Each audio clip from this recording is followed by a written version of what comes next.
హీరోని చేశారు వీళ్ళందరూ కలిపి, అర్థమైంది, ఒక గ్రూప్ కింద ఫామ్ అయ్యి ఆ గ్రూప్ని తట్టుకోలేక మణికంఠ లాంటోడు, గంగవ్వ లాంటిది బయటికి వెళ్ళిపోయారు, సెల్ఫ్ ఎవిక్ట్ అయ్యి.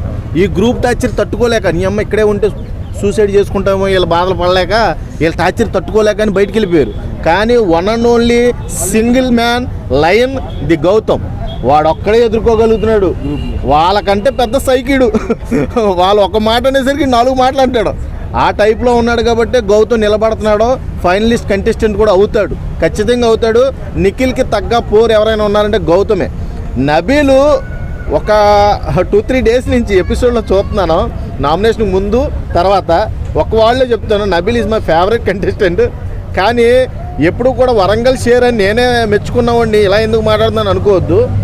చిన్న చిన్న బ్యాక్ పిచ్చింగ్ చేస్తున్నాడు. Back pitching is a very dangerous గేమ్కి నీ గేము మరుగున పడిపోద్ది. నువ్వు అసలు ఫైనలిస్ట్ కంటెస్టెంట్ కూడా ఉండవు నువ్వు బ్యాక్ పిచ్చింగ్ మొదలెడితే. అది కూడా ఎస్పెషల్లీ గౌతమ్తోనే పెట్టుకున్నాడు వెళ్ళి. ఒరే బాబు, ఆడితో పెట్టుకోకుండా, ఆడితో పెట్టుకున్న వాళ్ళందరూ బయటకు పోయారు. ఒకసారి నామినేషన్లో నుంచి బయటకు వచ్చినోడు ఈసారి అందరిని కూడా బయటకు తోసేస్తుందంటే మీరు అర్థం చేసుకోవాలి ఏ రకంగా బజ్ క్రియేట్ అయింది గౌతమ్ అనేది. గౌతమ్కి మీరు అంత హైప్ ఇచ్చారు, ఈరోజు నాకు నిలబెట్టారు.